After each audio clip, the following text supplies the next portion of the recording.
Thank you. Good evening. Thank you again. I like going into newsagent shops and saying, "Excuse me, is that Mars bar for sale?" When he says yes, I say, "Okay, I might be back later. I still have a few other ones to see."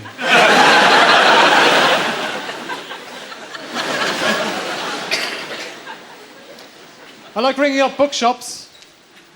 When they say, "Yes, can I help you?" I say, "No, I'm okay, thanks, I'm just browsing."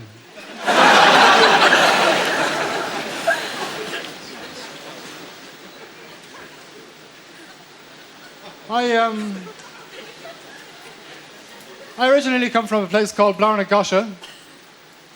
It's a small village just outside Ireland.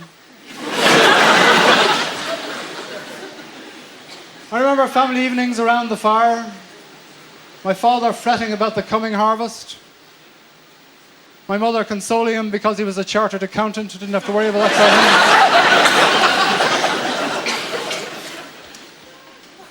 thing. Strange the things parents say to you when you're a kid.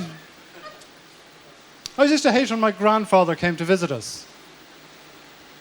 It wasn't just because he was blind, but I'd always been told that I had his eyes.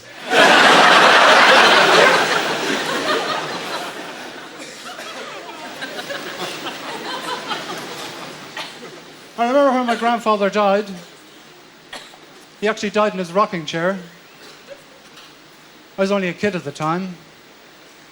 Didn't realize the whole thing would keel over by climbing on the back of it.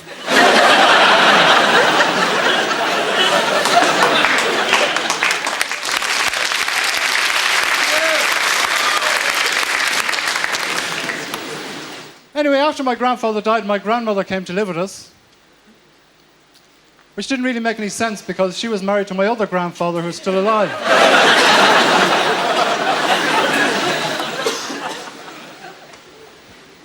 I used to have a little dog, but he lived in Wales. Actually, on the subject of dogs, this dog followed me home the other day. I checked his collar tag. It read, "Patch, phone 6479182. So I entered the house and rang the number. I said, "Do you have a dog called Patch?" This woman said, "Yes, he's been missing for 2 days." I said, "Okay, I'll try again tomorrow."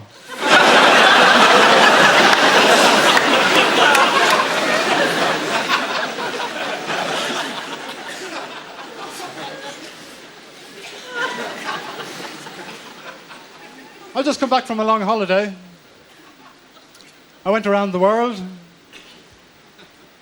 was all right for a holiday, but I wouldn't like to live there.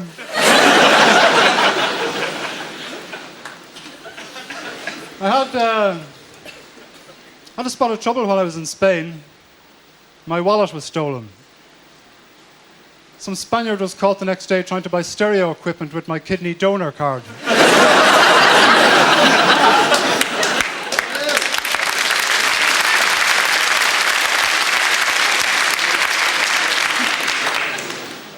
One thing I learned while I was staying in a bed and breakfast in Bulgaria: never share a bed with two shepherds, no matter how cheap the room is.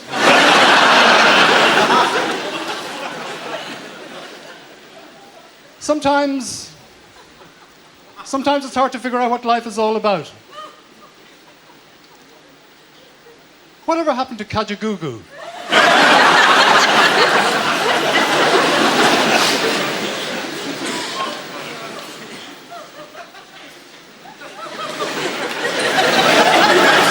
I met a friend of mine this morning.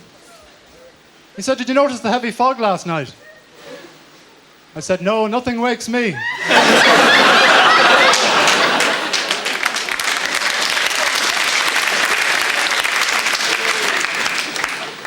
I used to be chairman of an underground political movement. It was called the PFL-DAT, the People's Front for the Liberation of Dublin from Patronising American Tourists. Thank you. This American tourist stopped me in the street in Dublin one day and said, "Hey buddy, you know any shops around here that sell souvenir leprechauns?" I said, don't buddy me, fat arse. Think you can blow in here in your loud yellow check suit telling us you don't mind the weather over here because Ireland is really your second home. And then you piss off back to your beach house in Florida for the other 50 weeks of the year. Telling all your friends you kissed the Blarney Stone and to be sure and be japers and be Gora. And everything is so quaint and everything is so green. And do you know why it's so green? Because it's always bloody raining, that's why. So don't give me this crap about souvenir leprechauns, you patronising pillock.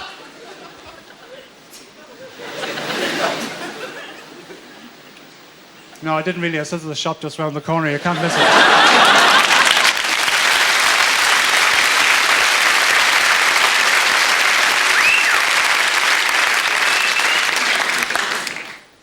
I've been living over here for about a year now.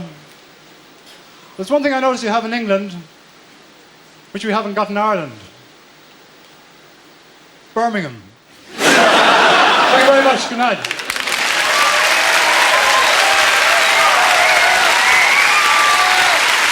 We're going up to our Edinburgh bar to hear that never-ending conversation, but the location in the bar has changed. Please welcome Donald and George.